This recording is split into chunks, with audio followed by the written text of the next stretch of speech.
Aire. Hola, hola, muy buenas tardes, muy buenos días, muy buenas noches a todos nuestros oyentes en cualquier lugar en que estén. Estamos aquí en una nueva edición de Diálogo entre Hermanos. Y bueno, hoy quisimos cambiar poquitas cosas, nada más. Siempre empieza Franco y hoy quise quitarle el campo porque Franco habla mucho, ustedes lo saben, y yo es peor que Franco, yo sí siento que hablo más. Bueno, recordemos el programa anterior cuando hablábamos de la autoridad de la iglesia, de la jerarquía que tenía la iglesia para llevar los sacramentos. Pues bueno, bajo esa misma autoridad hoy queremos presentarles un programa más allá enfocado al pan. ¿Y qué era el pan en el pueblo de Israel? Y cómo este pan y este vino prefiguraban la hermosa, es que es hermosa, la hermosa Eucaristía, porque es quizás lo mejor que Dios nos ha dado. Recordemos que la Eucaristía es el culmen de la vida cristiana. Y sobre la Eucaristía gira la vida de todo cristiano. Pero bueno, dejémonos de hablar tanto y démosle la bienvenida a Franco, que está ahí del otro lado. Franco, ¿qué tal? ¿Cómo estás? Hola Franz, bienvenidos a todos a Diálogo entre Hermanos, a Rincón de Apologética Católica y también bienvenidas a todas aquellas personas que, bueno, nos sintonizan a través, quedó medio viejo el término, nos sintonizan, a través de todas las páginas hermanas, Católico Defiende tu Fe, la página del hermano Ramón Tapia, Primera de Pedro 3:15, El Salvador Católico, no me quiero olvidar de ninguna, siempre me olvido, ¿no? Pero Palabra Santa, tantas páginas que nos dan siempre una mano ahí llevando estos contenidos, evangelizando de una manera gratuita y desinteresada y que, bueno, que está bueno reconocerlo. Así que, bueno, bienvenidos a todos aquellos que están ahí del otro lado. Franco, nosotros hablamos de la Eucaristía y hablamos de maná. Yo lo primero que me viene a la mente y que me han enseñado y después no solo me lo enseñaron, lo aprendí y me di cuenta que era una realidad. Siempre, siempre, siempre, todo lo que nos muestra el Antiguo Testamento se manifiesta real en el Nuevo. O sea, el Antiguo Testamento, la Antigua Alianza, el Antiguo Pacto, fue una prefigura de algo más grande, de algo más excelente, que sería el Nuevo Pacto de la Iglesia. Yo quiero, hablemos hoy más que todo de la Eucaristía y esa prefiguración que nos vamos a encontrar en el Antiguo Testamento. Y bueno, de una vez todo el mundo brinca, el maná. Franco, es cierto, el pan caído del cielo. Explícanos, ¿puedes explicarnos un poquito? Porque citas hay muchas. Y yo no sé si el programa alcanzará. Primero, hay algo que dijiste que me parece importante, lo estaba buscando, no lo encuentro. Sé que está en la carta a los hebreos, me diste paso justo a mí y no lo pude seguir buscando. Eh, Porque van a decir, bueno, pero eso que, por ejemplo, que ustedes dicen que lo del antiguo pacto es solo una figura, una sombra, una prefiguración del nuevo pacto o de la nueva alianza, eso es invento de ustedes, de la iglesia. No, o sea, el escritor sagrado de la carta a los hebreos lo dice, ahora mientras, después cuando hagas una intervención lo voy a buscar con detenimiento para leerlo, nos explica que aquello que Dios le enseñaba al pueblo judío era tan solo una sombra de aquello que iba a acontecer. Y por eso es tan importante ver eh, este, esta figura, este entorno en el sentido teológico de lo que acontecía en ese Antiguo Testamento. Nosotros sabemos que eh, el pueblo judío estuvo sometido a la esclavitud por muchísimos años. Eh, en esa esclavitud Dios escucha la oración de su pueblo, los saca de Egipto, van a pasar por esto que todos conocemos, que es por el Mar Rojo, y cuando pasan hacia el Mar Rojo y llegan al desierto, va a haber un acontecimiento que se va a dar en torno a Moisés, que era el que tenía la comunicación con Dios, y le van a reprochar a Moisés que este Dios, este supuesto Dios de ellos, lo saca de Egipto, que por lo menos ellos allá en Egipto comían, y comían bien y comían en abundancia.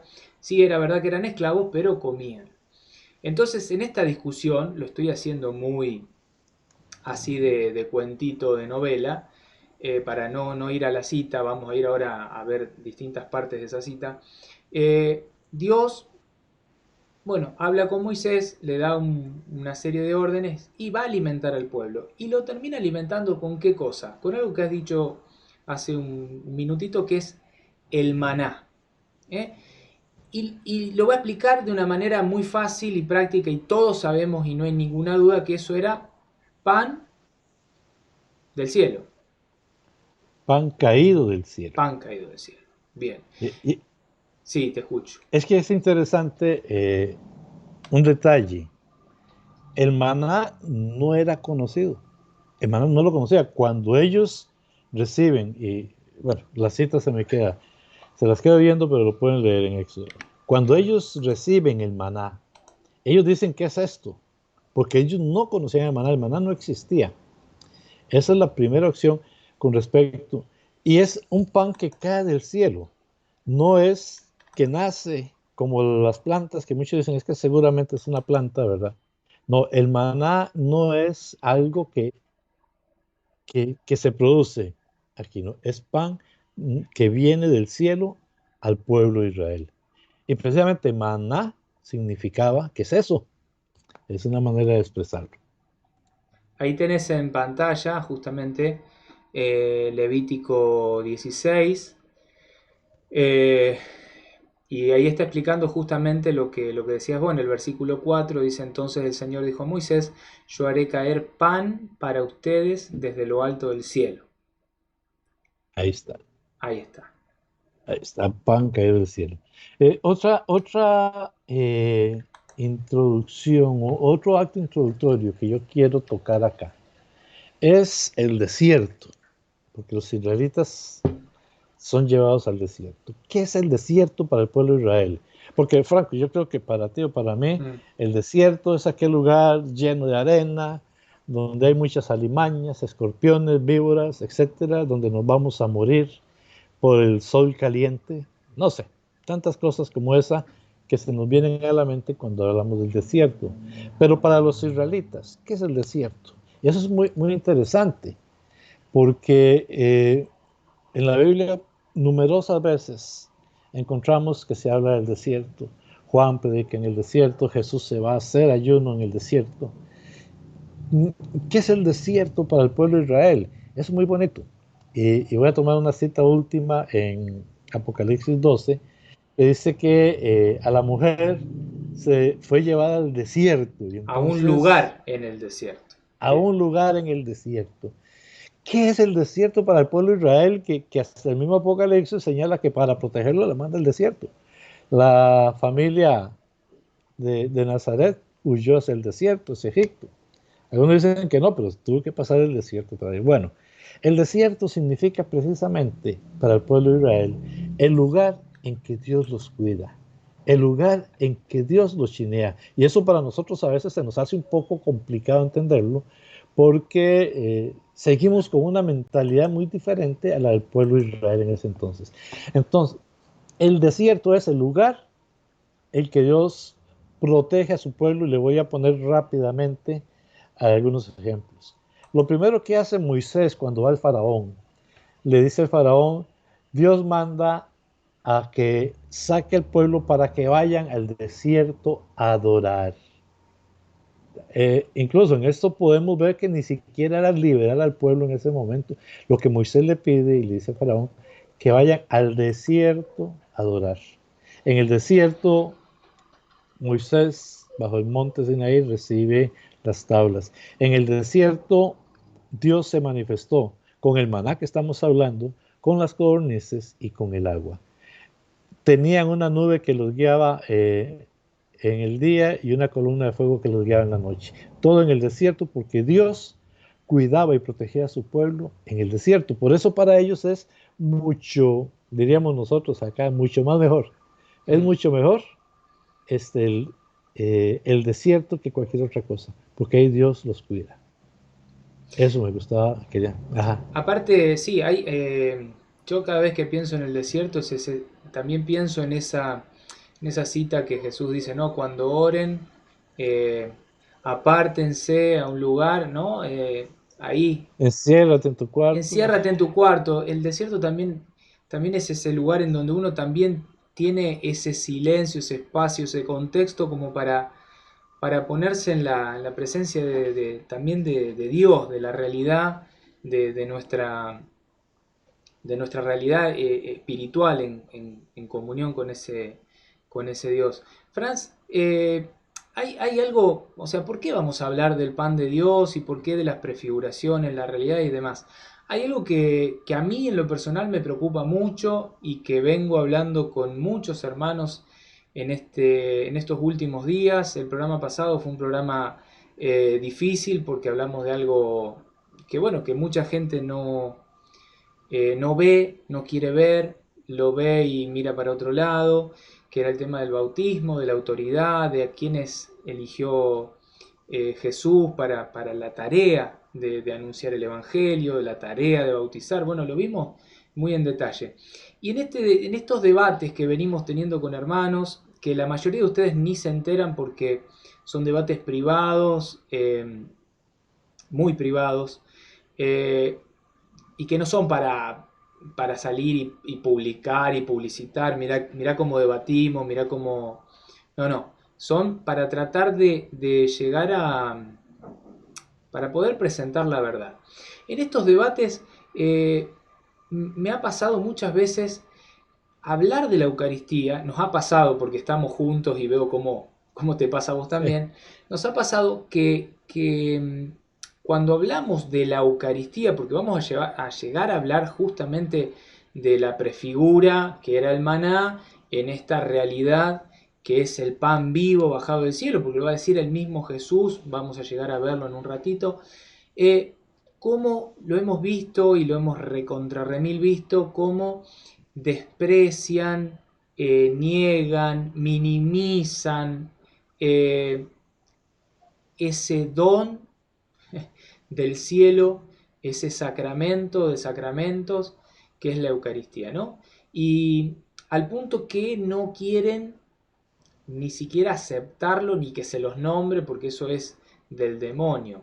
He escuchado hasta personas decir, más de una vez hemos hablado, por ejemplo, de los milagros eucarísticos, ¿no? Cómo Dios se fue manifestando a través de la historia para mostrar que ahí está Él, que está su cuerpo, su sangre. Si no lo han visto, hay un testimonio que me gusta ver muy seguido, eh, que es el del doctor Ricardo González Sí. Castañón, me parece que es, que él era ateo y a través de ese milagro él se convierte porque no puede creer lo que está viendo. Y he escuchado personas decir, no, bueno, pero ese es el demonio.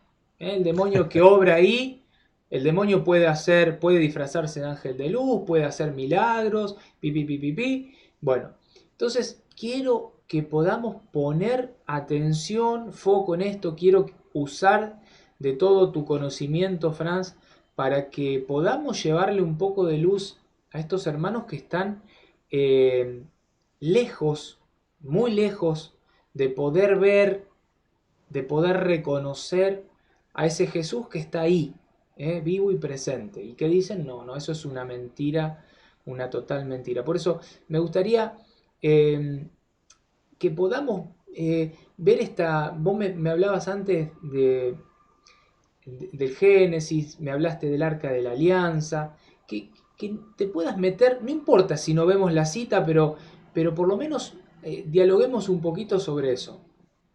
Sí, mira, es que dijiste algo ahí y yo voy a empezar por ese lado. El, Toda la vida del pueblo de Israel es prefigura de la vida del cristiano, del cristianismo en general. Lo primero que hace es el pueblo que es salir todos y pasan por el Mar Rojo. Y Pablo mismo dice que toda esta historia de Israel es precisamente una prefiguración de la vida del cristiano. ¿Y qué es lo primero? Pasar por el Mar Rojo, donde todos pasaron, donde todos está prefigurando aquí el bautismo, ¿verdad? Esto es innegable. El bautismo se prefigura. Y después del bautismo, ¿qué pasa? La vida del cristiano. Los 40 años que hablan acá, eh, estamos viendo cómo el pueblo de Israel sufre, vive las situaciones y nos está diciendo la palabra de Dios a nosotros que todo lo que los mismos israelitas experimentaron en ese éxodo, en esos 40 años, fue hecho para nosotros, Franco.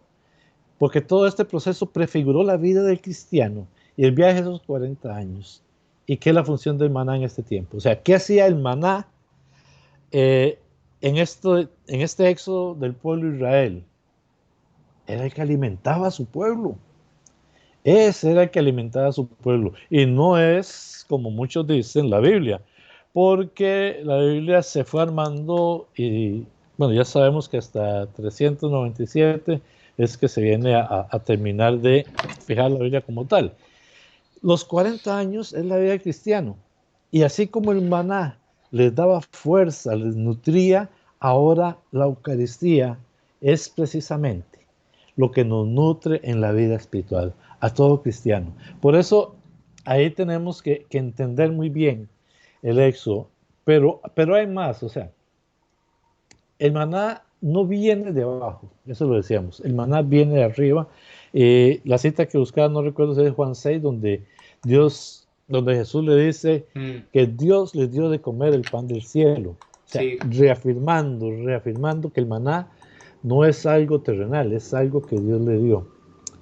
Ahí tenemos la belleza y la prefigura, pero va más para allá, Franco, no solamente este, es la única que nos da, ¿verdad? Hay otra similitud, es que todos tuvieron el maná que necesitaban. ¿Qué es eso?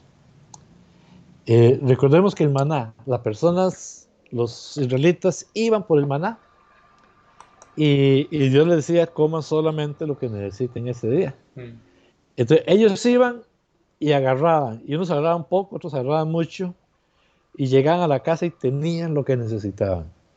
Franco, cuando vamos a la comunión, ojalá todos los días, que nos falta el católico, darnos cuenta que el alimento que tenemos en la Eucaristía, si vamos todos los días a misa y vamos todos los días a comer, pero resulta que a veces la hostia está quebrada, entonces viene más pequeña, viene más grande, o al padre se le acabó porque llegó mucha gente, mucho más de la que esperaba, entonces el padre tiene que partirla. Igual esa hostia, pequeñita, mediana, grande, como quiera que la veas, es suficiente para nosotros. El que se comió la hostia más grande como el que se comió el pedacito de hostia más pequeño, suficiente para alimentar el alma. No sé si me explico, si me Sí, entiendes. hay una cosa, eso para un católico está fantástico, yo lo creo así. Ahora, ¿cómo hacemos? Porque esta es mi preocupación de fondo, Franz, y por eso en este diálogo lo quiero justamente dialogar Ok, con, ok. con vos Sí. y con aquellas personas que están del otro lado. ¿Cómo, cómo hacemos para que aquellos que no creen en este magnífico, en esta magnífica demostración de Dios, ¿no? que se ofrece así, como alimento, ¿cómo hacemos para que puedan eh, creer? ¿Cómo hacemos para que puedan eh, alcanzar la plenitud de ese conocimiento que solo se alcanza con la fe? Porque acá, si no, es imposible, no. Ay, Franco, Franco, ¿cómo hacemos? Primero que nada, yendo nosotros a la Eucaristía y orando por todas estas personas para que en verdad les quite. Porque es que ellos no quieren conocer. Aquí le estamos dando una prefigura y vamos de poquito a poco. Que eh, ellos no quieren entender esto de las prefiguras. Y yo creo que es lo que más tenemos que demostrar, no solo con la Eucaristía, con cualquier tema. Y está claro, Franco, en realidad me haces una pregunta que responde el corazón y no la lógica, por lo menos en mi caso. Eh, le estamos dando aquí los elementos en que nos demuestran cómo actuaba Dios con su pueblo y cómo sigue actuando en la nueva alianza con su nuevo pueblo que es la iglesia. Y ya, no sé, sí, sí. Aquí están las citas, es claro. Lo vamos a ir viendo. Yo quiero completar lo que dije al principio, ¿no? Dime. Romanos 5:14 dice, sin embargo, la muerte reinó desde Adán hasta Moisés, incluso en aquellos que no habían pecado, cometiendo una transgresión semejante a la de Adán, que es figura del que debía venir. Siempre esta cuestión, ¿no? Y lo está diciendo Pablo. Ahí Sí. está prefigurando y comparando en ese paralelo a Adán. Romanos, Romanos Romanos, ¿qué 5:14 dijiste? Gracias, está gracias. comparando a Adán con Jesús. O sea, esto lo aclaro porque hay muchas personas, me ha pasado, ¿no? De que no, ustedes dicen que es figura, pero nada que ver. No, acá está. Hebreos 9:23. Ahora bien, si las figuras de las realidades celestiales debieron ser purificadas de esa manera, era necesario que esas mismas realidades también lo fueran, pero con sacrificios muy superiores. Y acá va a venir a hablar de este sacrificio del que estamos hablando.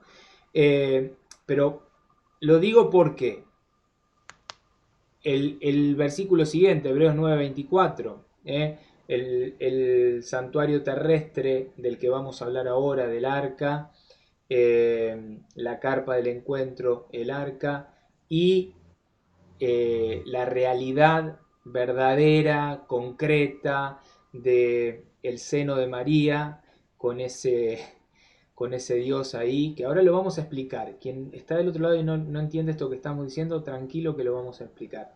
Vamos hacia ese lugar. Pero digo, me parecía importante mostrar que no es una idea nuestra, que aquello era una figura y esto es una realidad. El mismo San Pablo en distintos lugares va diciendo aquello era una figura, esto es la concreción de aquello que se inició ya, es la realidad. Esto ya no es más figura, es la realidad. Entonces, aclarado eso, Franz, vamos a ver, eh, para que la gente entienda, Dios le da a Moisés y a su hermano Aarón instrucciones precisas de la construcción del arca, de la construcción del arca. Correcto. Eh, ¿Qué va a prefigurar? O mejor dicho, ¿el arca es figura de qué y por qué? ¿Y cómo podemos asegurarlo eso? Yo sé que la tenés muy clara porque lo hemos hablado, sé que esto no va a tener problema en explicarlo. El arca es la figura de la Virgen. Bien. Esa es la primera parte. ¿Por qué? Porque el arca, Mentira del diablo. Van a decir eso. Bueno, ¿qué ¿por qué? contenía el arca? ¿Qué contenía el arca de la alianza? El arca de la alianza contenía el maná caído del cielo, que aquí llama mucho la atención que el maná se quedaba dañado de un día para otro. O sea, si yo agarraba 30 kilos de maná y me comía un kilo, pero los otros para tenerlo, al día siguiente el maná estaba podrido, así lo dice la Biblia. Pero bueno, el arca de la alianza tenía el maná, ese maná que nunca se Mm, pudrió, que nunca se dañó, ¿verdad? Contenía además el arca de la alianza las tablas de la ley. Qué hermoso, porque ahí estamos hablando ya de las tablas de la ley, de la pura ley que Dios le deja a, al pueblo de Israel. Y además contenía la vara de Aarón. Entonces, ¿qué está prefigurando esto? Al pan caído del cielo, Jesús, a la misión profética con la vara de Aarón y la misión sacerdotal, que son las dos connotaciones y de la, de la vara de Aarón, y las tablas de la ley de Dios. Esa ley que ahora está guardada en nuestra mente y nuestros corazones, ya no hecha de piedra, sino hecha, grabada en nuestra mente y nuestro corazón. Okay, eso es lo que contenía el arca de la alianza. Ahí, Ahí lo vi en alguna parte. para que no tengan dudas, el versículo 4 de Hebreos 9 está Es, confirmando lo que Franz está diciendo, ¿no? y lo leo. Ahí estaban el altar de oro para los perfumes y el arca de la alianza, toda recubierta en oro, en la cual había un cofre de oro con el maná, la vara de Aarón que había florecido y las tablas de la alianza. Aquí está hablando Pablo, y eso es muy, muy bonito que me lo haya traído. Todo lo que era la primera alianza, dice, vamos al verso 1 para que vean el contexto. La primera alianza tenía un ritual para el culto y un santuario terrestre. En él se instaló el primer recinto donde estaba el candelabro, la mesa, los panes de oración que se llama lugar santo. Y luego detrás del segundo velo había otro recinto llamado el Santo de los Santos. Y entonces ya vimos lo que tenía el Santo de los Santos. Bien. Ustedes conocen un templo católico. Usted es un templo católico. Los templos católicos usan estas mismas condiciones para rendir culto a Dios, porque el templo no es para llegar a agarrarnos ahí a explicar la palabra, gloria a Dios, aleluya, no, vamos a dar culto a Dios, y el culto, dice Malaquías 8, eh, un, para que ofrendan un culto sin sangre, un culto, ya se me olvidó, bueno, por esta, es ese culto que se realiza en todas partes, que es la Eucaristía, que solamente se da en la iglesia. En el templo está el altar de primero, en la parte que llamamos el presbiterio, que eso es para los sacerdotes. Ahí podemos ver el altar, donde la mesa que se está ahí, que no es una mesa, es un altar propiamente. Eh, Anteriormente se usaba una ara, o sea, una piedra especial, que se llamaba ara, que es precisamente el altar propiamente. Esto nada más como un detalle. Si tenían alguna reliquia de algún santo, pues en esa ara la mantenían cubierta. Ahí está el altar del sacrificio incruento que representa la Eucaristía y que vamos a ver posiblemente ahora en el transcurso del programa. Pero también ese altar se cubre con un mantel, porque a pesar de que es un altar de sacrificio, es una mesa para el banquete celestial.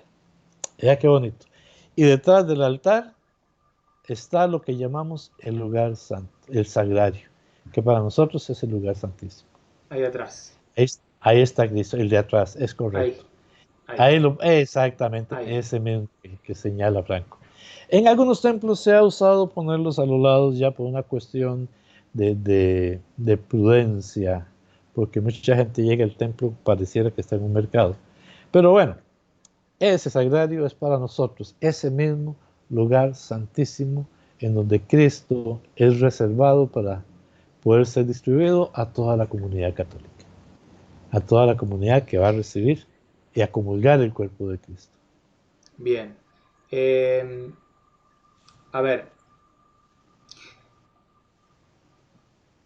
del otro lado, hay hermanos que están escuchando esto y que están diciendo, eh, porque esto lo he escuchado tantas veces, no, Jesús cuando hablaba de comer mi carne y beber mi sangre, lo que estaba hablando es de un alimento a través de la palabra, que la palabra es el alimento y que todo está en torno a la palabra, el Evangelio, y no en torno a eh, un alimento que se debe de comer. ¿Eh? Eh, ¿qué podríamos decirle? Porque mi preocupación es esa, ¿no? Nosotros tenemos bien clarísimo todo el contenido y que la Eucaristía es Dios y está ahí presente y no hay ninguna duda, pero ¿cómo explicarles? Vámonos a Juan 6, Bien, pero, pero, sabemos que Juan 6 es todo este discurso eucarístico acerca del cuerpo, yo soy el pan de vida, el que me come, etc. Pero ¿por qué no lo vamos un poquito antes? Recordemos qué estaba pasando al puro inicio del capítulo 6 de Juan, porque nosotros siempre nos vamos ya muy adelante. Yo no sé si usted lo tiene, si no lo busco un ahí momentito. está en pantalla. Perfecto, es que en la pantalla suya a veces se me pierde. Y entonces, ¿qué es lo primero? Vamos a buscar la pantalla tuya. Después de eso atravesó el mar de Galilea llamado Tiberíades, lo siguió una gran multitud. Ah, al ver los signos que hacía, curando a los enfermos, Jesús subió a la montaña y se sentó ahí con dos discípulos. Y al levantar, bueno, este pasaje, hasta el momento, estamos hablando de la multiplicación de los panes. ¿Recuerdan? Sí. Eh, ok, ahí empieza. ¿Qué nos está diciendo Jesús con la multiplicación de los panes? Yo hago con el pan lo que yo quiero, porque eran unos poquitos y se alimentaron mucho. A mí se me pierden las citas, Franco. Yo a veces soy tan chapas en eso, me cuesta tanto. Pero el otro evento que está sucediendo después de que, antes de esto, decía Jesús fue al otro lado del mar de Galilea. Recordemos qué fue lo que pasó en esto. Los apóstoles se fueron y Jesús llegó caminando sobre el agua y la gente asustada porque habían visto un fantasma. Todo esto está prefigurando lo que va a ser el discurso eucarístico. ¿Por qué Jesús va caminando por el agua? Porque le está diciendo a sus apóstoles, yo con mi cuerpo hago lo que quiera. Porque Dios tiene poder, a Dios nada lo limita. Y tú lo decías hace un rato en la cita que nos pusiste. Vea cómo la misma palabra va prefigurando eh, y va dando autoridad y poder a lo que va a venir. Jesús camina sobre las aguas, Jesús multiplica el pan, yo hago con mi cuerpo lo que quiera, yo puedo caminar por el agua, ¿quién me va a decir que no? Y yo puedo también hacer con el pan lo que quiera. Y entonces ya viene el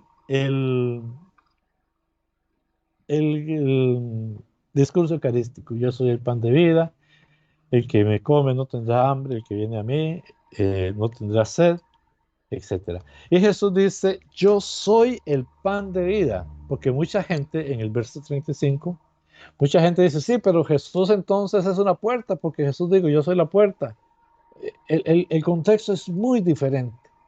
Aquí Jesús dice que Él es el pan y el que viene no tendrá hambre ni tendrá sed. Y dice que tiene que comérselo. Y habla en ninguna parte de todo, dice que es un símbolo, en ninguna parte.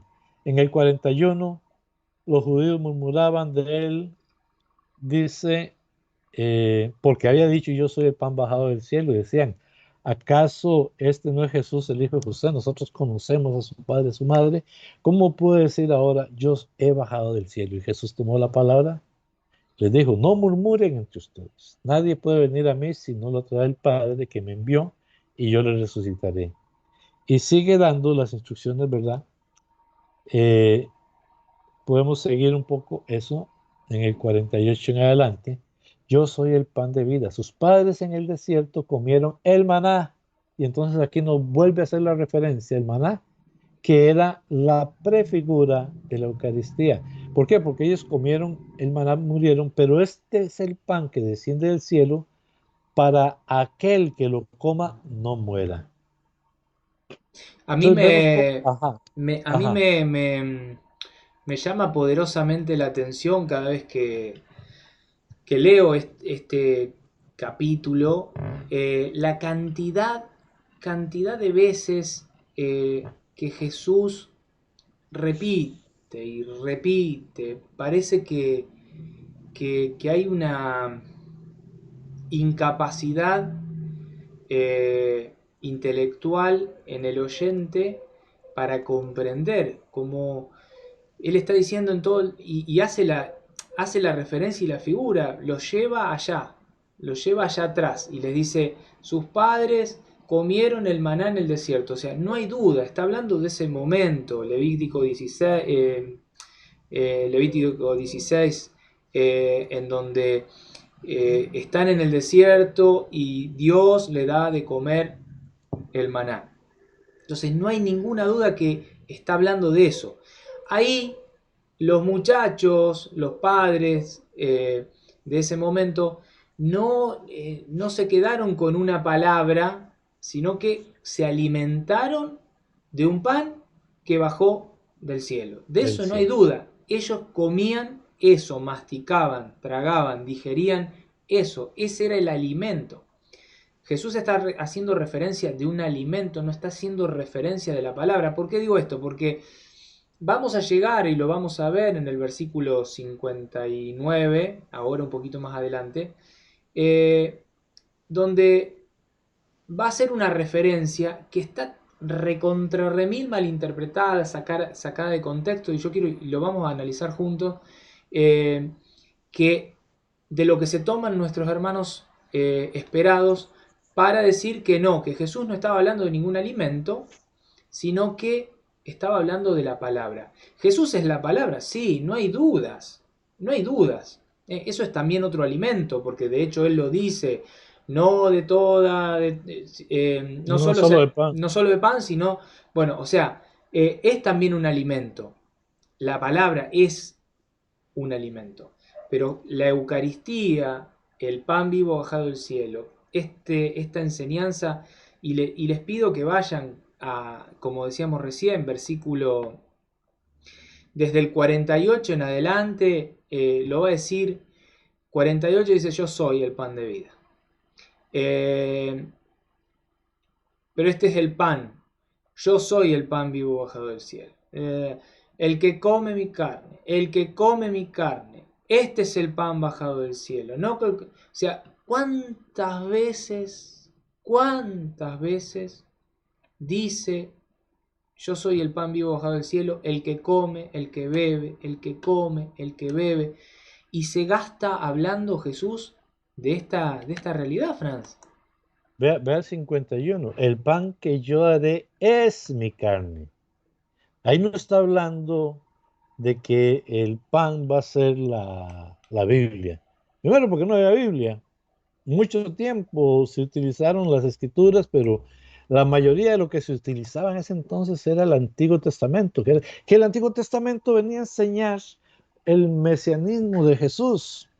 Por eso es que el, el, el antiguo pacto muere con la resurrección de Cristo y ya empieza la nueva alianza. Aquí es muy claro, es mi cuerpo. Y cambia el versículo, cambia también el término que utiliza, porque ya no habla de masticar, no habla de comer por sí mismo, sino que habla de masticar. Entonces, ¿dónde está? el simbolismo acá. Sí, Porque yo le podría decir, Franco, yo a mi novia me la quiero comer y sabemos que no me la voy a comer. Pero cuando ya, si yo te digo, a mi novia la voy a masticar, ya como que Fran está loco, porque claro. masticar es agarrar con los dientes. Y Jesús cambia el verbo y dice que tenemos que masticarlo precisamente, porque tenemos que entender de que hay que comerlo a Él. Hay algo que repite dos veces y no había prestado atención y lo quiero leer porque Sí, sí. el versículo 44 y el versículo 60... Ay, para. Lo vi recién y me olvidé. A ver si lo puedo encontrar. Ahí está, el 65, 44 y 65. Fíjense, el 44 dice, nadie puede venir a mí si no lo atrae el Padre que me envió y yo lo resucitaré en el último día. Esto lo voy a leer para mí también, ¿no? 65 y agregó, por eso les he dicho que nadie puede venir a mí si el Padre no se lo concede. ¿Por qué lo leo? Porque lo encontré recién, no porque está preparado, pero quizás el Señor me está hablando, porque yo tengo una preocupación siempre tan grande por estos hermanos esperados eh, que no quieren alimentarse, que no quieren eh, creer, que dudan.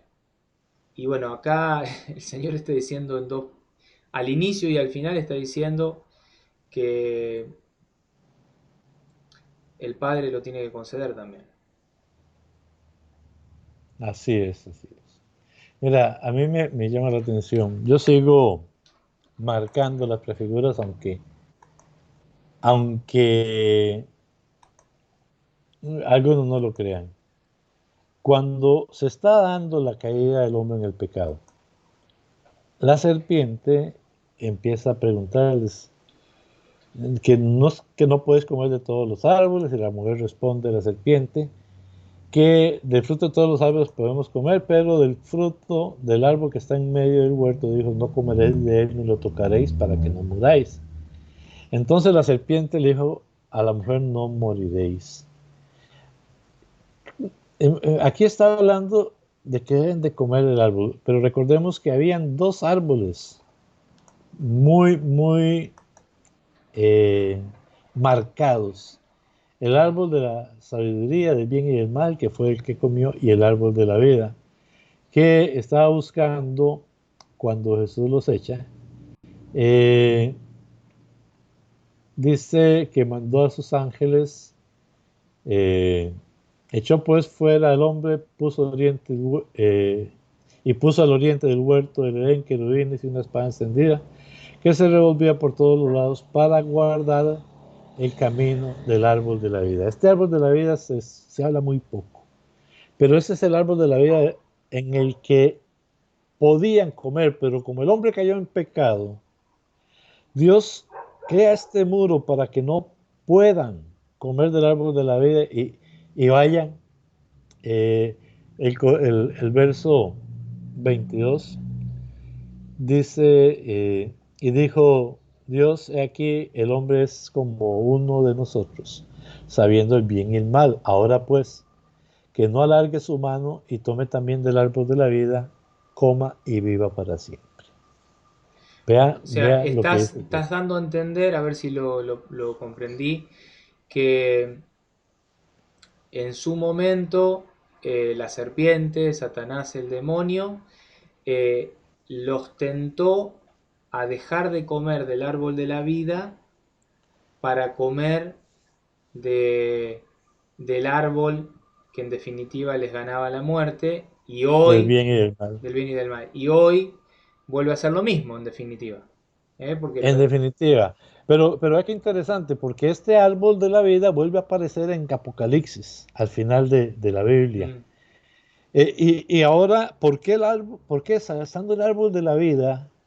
¿por qué el diablo no le dice que coma? No, los desvía para que no coman, ojo lo que dice, y tome también del árbol de la vida y coma y viva para siempre. Lo que dice Este, Jesús. este árbol es Jesús mismo, ¿verdad? Es el mismo Jesús que muere en el árbol de la cruz, como lo queramos llamar. Es el árbol de la vida, porque quien coma de este pan no morirá jamás. Y, y ahora, este lo puso en el momento en que cae el pecado. Pero con la muerte y resurrección de Cristo, se abre el paso otra vez para que todos podamos comer y tener vida. Wow. Vea qué interesante. O sea, ese muro que se puso, se eliminó, se volcó, se echó, y ahora todos tenemos acceso al árbol de la vida. Y esto es muy obvio, o sea, lo estamos viendo acá. Leía algo hace un ratito mientras hablabas, lo voy a compartir en pantalla porque me hizo ruido con respecto a lo que escucho muchas veces de boca de nuestros hermanos esperados.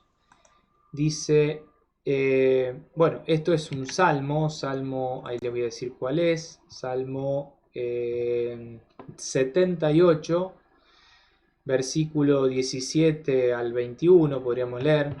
Dice, pero volvieron a pecar contra él y a rebelarse contra el Altísimo en el desierto. Tentaron a Dios en sus corazones, pidiendo comida a su antojo. Hablaron contra Dios diciendo, ¿acaso tiene Dios poder suficiente para preparar una mesa en el desierto? Es verdad que cuando golpeó la roca brotó el agua y desbordaron los torrentes, pero ¿podrá también darnos pan y abastecer de carne a su pueblo? Palabra de Dios. Te alaba. Esto me hace acordar, ¿no? ¿Podrá también darnos pan? Es esa cuestión siempre, pero ¿cómo va a ser cómo va a ser eso? Va a ser el cuerpo de Dios, ¿no? Ese pedazo de pan, la Eucaristía. No, eso es un símbolo, es un simbolismo. Bueno, lo mismo que el pueblo en el desierto decía, se repite hoy.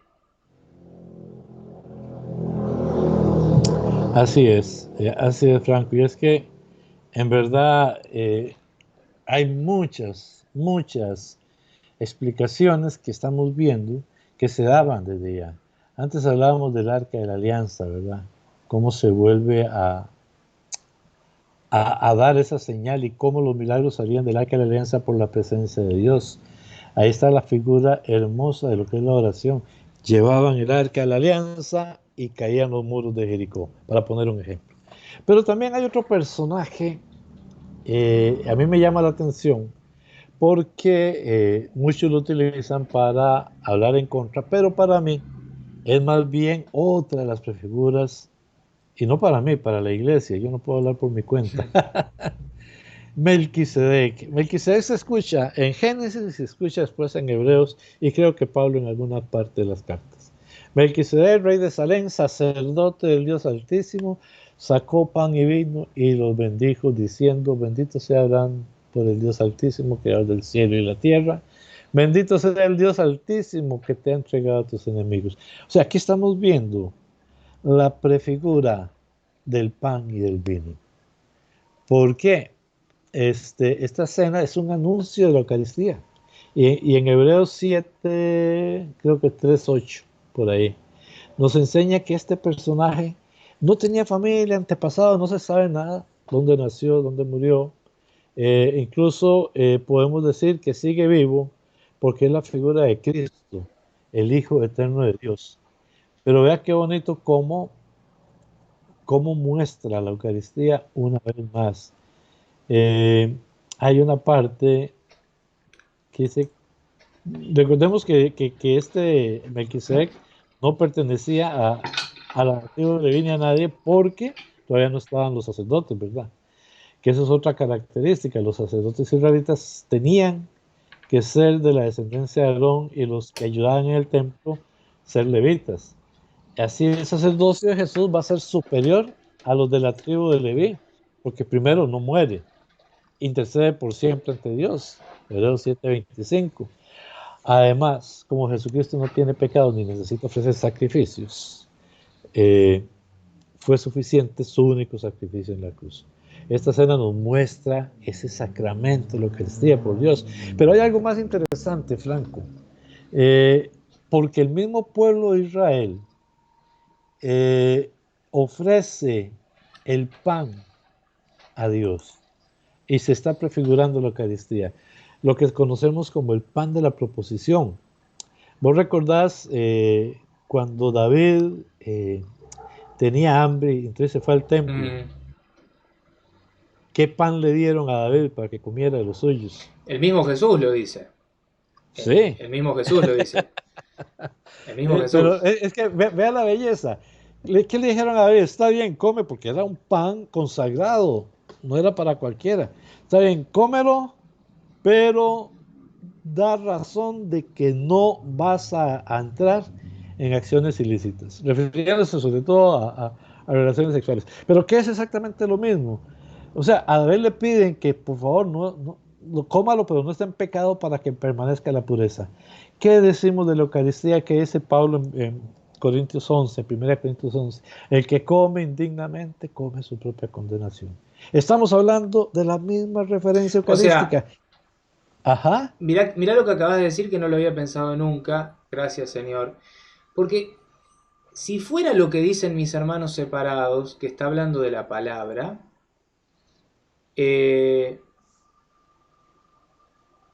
¿cómo se comería indignamente la palabra? O sea, a ver, si fuera la palabra. Sí, Pregunto porque tengo que tratar de meterme también en el planteo de ellos, ¿no?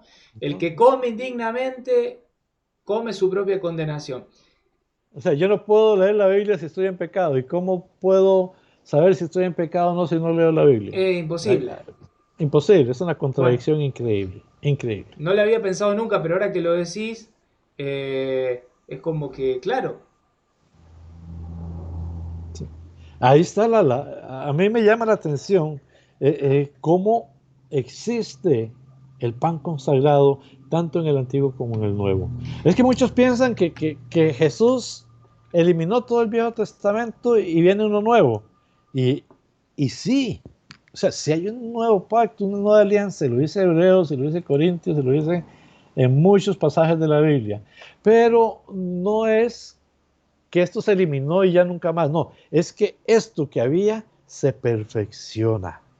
Se perfecciona en Jesucristo, Eucaristía, se perfecciona en los sacramentos, se perfecciona en el Toda, ritual mismo, todo. toda Vea, la antigua alianza. oye, dígame, ¿dónde adoraban los judíos? ¿Dónde? ¿Tú sabes dónde adoraban los judíos? Me En el gustaría. templo. Bueno, Por eso bueno, tenían sí. que ir al menos 3 veces por año, Lo tenían que ir pensé, al me digo, no, templo. no vamos a meter la pata. Quería que lo diga vos.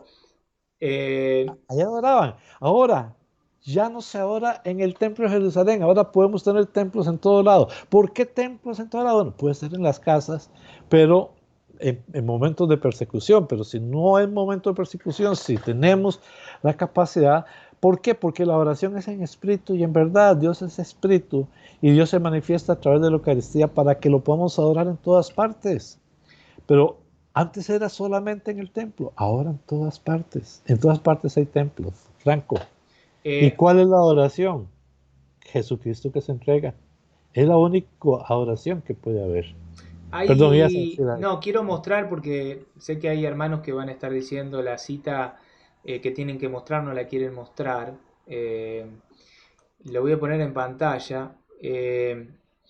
Jesús viene diciendo, eh, el versículo 57, así como yo que he sido enviado por el Padre que tiene vida, o sea, el Padre tiene vida, vivo por el Padre, de la misma manera, el que come vivirá por mí. ¿Eh? Vuelvo a decir, este es el pan bajado del cielo, no como el que comieron sus padres y murieron. Vuelve a hacer referencia con la figura, el maná. El que coma de este pan vivirá eternamente. Jesús enseñaba, sigue diciendo, yo quiero saltar el Ajá. versículo 63. El espíritu es el que da vida. La carne de nada sirve. Las palabras que le dije son espíritu y vida. Nuestros hermanos separados, esperados, amados, por eso hacemos este tipo de programas y nos gastamos todo este tiempo tratando de mostrarles con total paciencia lo que no quieren ver. Nuestros hermanos separados dicen que acá Jesús tira a la basura todo lo que dijo. Jesús habló: el que coma, el que beba, esto es mi cuerpo, esta es mi carne, esta es mi sangre, es verdadera comida, es verdadera bebida, es verdadero alimento, es verdadera carne, el pan que comieron sus padres, ahora el que comen. Bueno, y va a decir, y lo pongo en pantalla para que lo vean, como Jesús dice: el espíritu es el que da vida, la carne de nada sirve, las palabras que les dije son espíritu y vida. Entonces ellos dicen, bueno, ve que ahí Jesús está diciendo que no hay ningún pan, no hay ninguna comida, que acá lo único que importa es el espíritu, que es el que da vida. La carne de nada aprovecha, van a decir, y por lo tanto Jesús se gastó 56 versículos hablando con los judíos para decirle algo que después lo tira a la basura. Es que recordemos aquel pasaje, Pablo dice que los enemigos del hombre son el mundo, el demonio y La la carne. carne. No estamos hablando de la carne de Jesús. Ese es el error tan grande de nuestros hermanos. No estamos hablando de la carne de Jesús. Están hablando en el contexto de la carne, de nosotros cómo fallamos. Porque cómo Jesús mismo va a echar por el suelo todo lo que ha dicho. ¿Ya? O sea, un versículo rompe todo lo demás, como decimos nosotros, de que escribe con la mano o lo borra con el codo. El espíritu es el que da vida, la carne nada sirve. Nosotros, los incrédulos, que no buscamos la verdad, nos dejamos llevar por nuestro cuerpo, por nuestra propia carne, y eso nada nos sirve. A nosotros no sirve para nada. Bueno, podríamos haber buscado citas como la de Lucas, donde Jesús instituye la Eucaristía, concretamente, que dice, da la orden, el mandato: hagan esto en memoria mía. O sea, una orden, es como si yo digo, desde hoy, vos que sos mi empleado, vas a llegar y vas a prender esta máquina para que la gente se pueda conectar al servidor por internet, por ejemplo. Una pavada, pero bueno, es una orden. El empleado, el servidor, el ministro, el llamarle y ponerle el nombre que quiera, tiene que cumplir con esa orden. Bueno, Jesús da una orden de hacer algo que, o casualidad, coincide con esta predicación que dio en Juan 6, que después nuestros hermanos tiran a la basura con este versículo que leímos recién, que la carne de nada aprovecha. Entonces decir, ¿para qué Jesús? Y hay un detalle que se nos pasó de alto, Franz, y lo vamos a poner, porque vos me hiciste ir al principio de esta lectura. De Juan. Dice, de Juan 6, dice, Jesús subió a la montaña, versículo 3, y se sentó allí con sus discípulos. Y ahí viene la parte importante, que no la leímos, el versículo 4, dice, se acercaba la Pascua, la fiesta de los judíos. O sea, ahí hay algo también no menor. Hay una enseñanza. Pero, vea, Franco, no sé si vas por ahí, pero yo le he preguntado a más de un hermano no católico, ¿y cómo celebran ustedes? Ellos le llaman la cena, la Santa Cena, algo así le llaman. ¿Y cómo celebran ustedes? Y no son capaces de contestarme. Entonces yo les pregunto, ¿y cómo celebró Jesús la Santa Cena? Ellos no saben. Vean, hay una situación con el pueblo de Israel que ellos manejaban lo que se llaman el Seder. El Seder es como un manual de instrucciones para cada ritual. Él sale principalmente del libro Levítico. Si usted agarra el libro Levítico y lo va desmenuzando según la costumbre judía, según los mandatos de Dios, el libro Levítico sería un referente a lo que hoy es para nosotros el misal romano. Es básicamente ese manual de instrucciones. Y Franco, cuando uno va leyendo el Seder de la Pascua, el Seder de Pesach, que le llaman Pesaj, ellos, sí. el Pesach, la Pascua judía, podemos contemplar cómo era el ritual que lo hacían. Voy a ir muy rápido porque es grande. Te voy a adelantar rápidamente que hasta el momento de las ofrendas es prácticamente la misma práctica que hacen los judíos en el Pesach de Seder, en el Seder de Pesach, perdón. A mí esos términos se me confunden. ¿Qué sucede? Entre ellos tomaban tres panes. Ellos tomaban tres panes y los llevaban a la mesa. Tenían diferentes mesas para, de acuerdo a cada rito, pero escondían el segundo pan. Lo escondían y entonces el que lo encontraba se ganaba un premio. Pero ¿cuál es el segundo pan? Padre, Hijo y Espíritu Santo. El Hijo que se esconde, el Hijo que baja a la tierra, el Hijo que va a la tumba. Los mismos judíos no comprenden ese significado, pero cuando uno lo ve propiamente desde Jesús, nos damos cuenta del pan que se esconde de Jesús. Judas comulgó entonces la... No, Judas no comulgó. Judas mojó el pan antes de la bendición propiamente y del mandato de Jesús, coman y beban, este es mi cuerpo, coman y beban. Ya Judas no estaba en ese momento. Son detalles que la gente no quiere ver. ¿Por qué? Porque si Jesús lo hace comulgar, lo está condenando. Pablo, el que come indignamente el cuerpo y la sangre de Cristo, come su propia condenación. Judas, por eso Jesús no iba a condenar a Judas para que comulgara en pecado.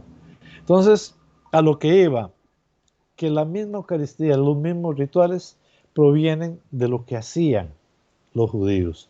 Prefiguraban el nuevo rito, la nueva manera de actuar para ofrecer. Y lo que Jesús hizo lo demuestra claramente. Esto es mi cuerpo, esto es mi sangre. Eso no estaba en el ritual. Ahí Jesús empieza y dice, hagan esto.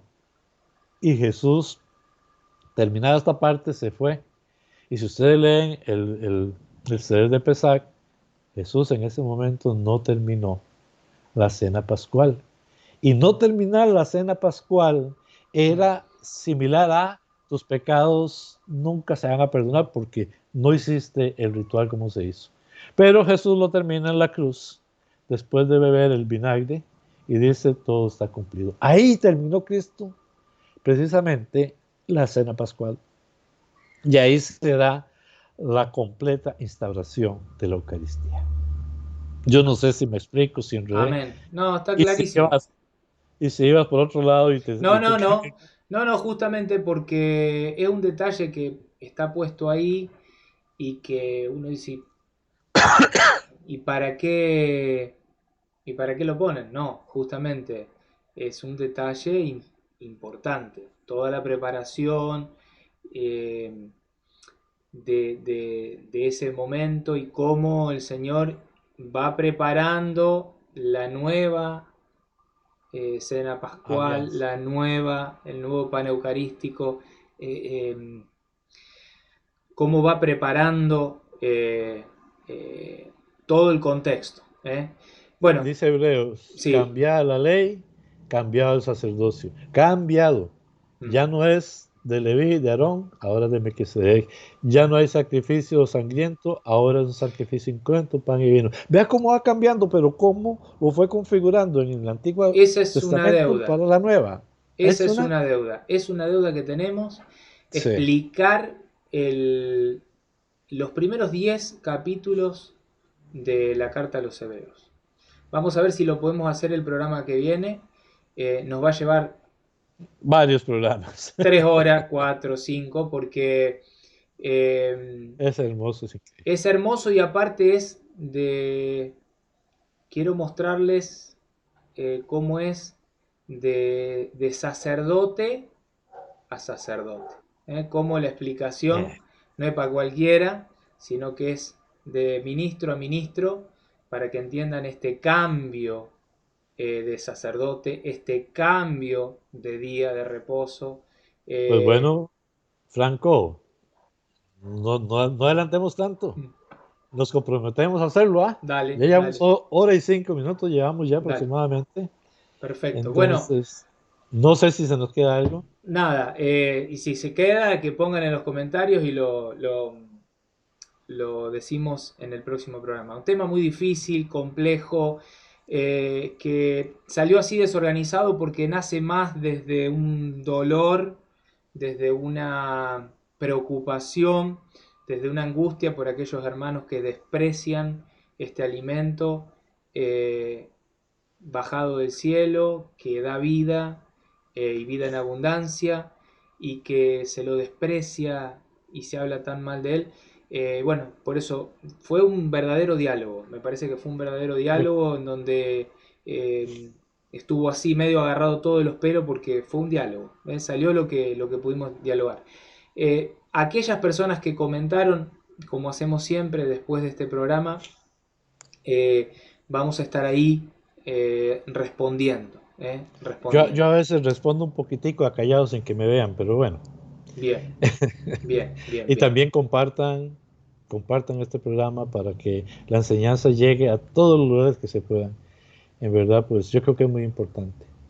Y otra cosa que no lo digo nunca, pero me gustaría empezar a decirlo, si hay algún testimonio Amén. de alguna conversión o de haber encontrado la verdad a través de alguno de los contenidos que se van haciendo en Rincón de Apologética, no solo de este programa, sino de todos los contenidos. Si hay algún testimonio que ha sembrado